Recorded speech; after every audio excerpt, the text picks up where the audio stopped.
Okay, The Count of Monte Cristo, made in 2002, takes place mostly in France from 1815 to 1844. The protagonist of the movie is Edmond Dantes, later known as the Count of Monte Cristo, and the main antagonist is Fernand Mondego. The movie begins with Edmond and Fernand arriving on the island of Elba, where Napoleon was exiled to find a physician to save their ill captain. As a price for using Napoleon's physician, Napoleon and Edmund secretly deliver a letter to a mysterious Monsieur Clarion back in France.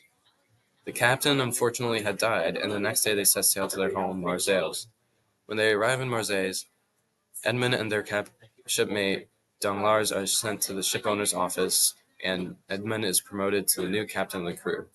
Danglars, who should have been promoted to captain, storms off in rage. With the news that he is now captain, Edmund rushes off to his fiancée Mercedes to share the news. Fernand, who wants Mercedes for himself, becomes jealous of Edmund and his blessed life. With both Fernand and Danglars becoming envious of Edmund's success, they begin to work together to conspire against him. Later that night, the innocent Edmund is arrested by the police, leaving him and his family shocked. Edmund is questioned by Villefort, a public prosecutor, about the letter Napoleon had Edmund deliver, and is found guilty of a crime he did not commit, and is sent to Chateau d'If. Afterwards, it is revealed that Monsieur Clarion is the father of Villefort, revealing to us why Villefort burned the letter and arrested Edmund. While Edmund is locked away in Chateau d'If, everyone back in France had been lied to, being told that Edmund had been executed. As the years went by, Edmund has lost his faith in God. A hole had been dug through Edmund's cell, and an old man named Abbe Faria crawled out, who had spent years digging a tunnel to try and escape. Having made a new friend in Chateau d'If, Abbe Faria offers to teach Edmund all the wisdom and knowledge he had learned, including math, sciences, combat, and how to read, in return for his help to dig the tunnel to escape the prison. After some time thinking, Abbe Faria helps Edmund finally realize how Fernand, Villefort, and Danglars were all plotting against him. Fueled by vengeance, Edmund was now determined to take revenge on his enemies. As years of digging passed by, the tunnel eventually began to cave in. The old man's lungs were punctured in the incident, and he was about to die. And on the verge of death, Abbe Faria gives Edmund a map of Monte Cristo, where the treasure of Spada was hidden. The old man dies, and as the warden rids of the body, Edmund escapes.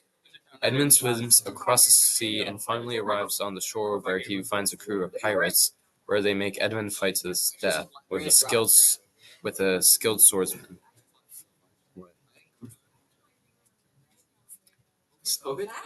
Where they make Edmund fight to the death with a skilled swordsman, Jacopo, in the sword fight. Edmund eventually prevails and spares Jacopo's life, and Edmund joins the crew, with Jacopo becoming Edmund's right-hand man for life. After spending some time with the pirates, Edmund arrives in Marseilles and finds that much has changed after his disappearance. He learns that everyone believed Edmund had died and that Fernand had married Mercedes, further fueling Edmund's hatred. Edmund then takes a small boat to the island of Monte Cristo with Jacopo and discovers enough gold and riches to make them the wealthiest people alive. Edmund takes on the alias the Count of Monte Cristo and begins his plans for revenge. To begin his revenge, Edmund, now known as the Count of Monte Cristo, gains the trust of Fernand and Mercedes' son, Albert, to get closer to his enemies and learn their ways. Edmund continues to take revenge and kills Danglars, who is trying to steal Edmund's treasures of Spada, and he also arrests Villefort for treason. Mercedes then confronts Edmund and helps him finally realize that he must let everything go.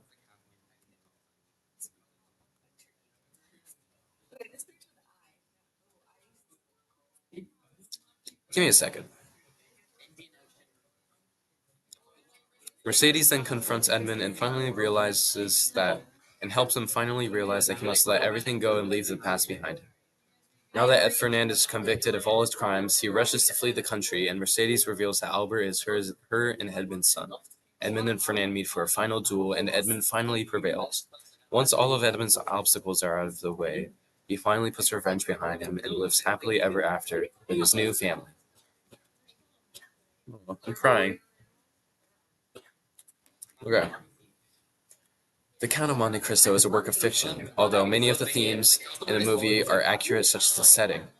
The movie is set towards the end of the Napoleonic era, with many people being accused of treason for supporting Napoleon in the overthrow of a monarchy during this time.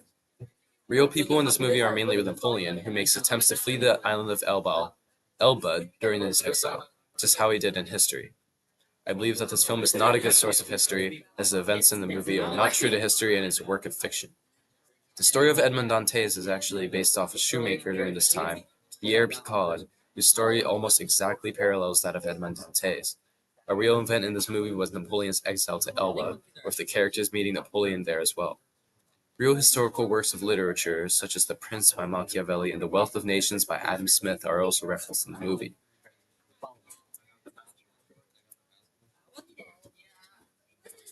Okay. The characters in the movie dress appropriately according to the 19th century, and the culture portrayed in the France is accurate to French culture during this time as well. The book was originally written in French, but the language was changed to English for the American movie adaptation. The movie is primarily for entertainment purposes, but manages to highlight many historical details and succeeds in portraying them accurately, as many unnecessary yet interesting references to history were made while maintaining an interesting movie.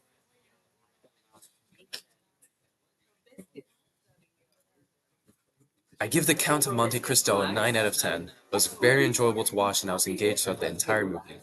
And the ending was very satisfying. As for historical accuracy, I believe that the setting, events, historical references, and the general mood of the people in the movie accurately reflects France during the 19th century enough to where the parts of the movie, where at least parts of the movie outweigh the fact that Count of Monte Cristo is a fictional movie. The movie is strong in making the viewer immersed in the story and making a fluent narrative and doesn't have major weaknesses. Something that I would change to make the movie better would be to have more connections to history and have a movie based directly on Pierre Picard. I recommend watching this movie to another student, as it is very interesting and it will be very fun spotting all the references to history throughout. Alright, thank you so much for watching. Don't forget to like and subscribe. Comment down below which movie I should watch next. I'll see you on my next video. Peace out.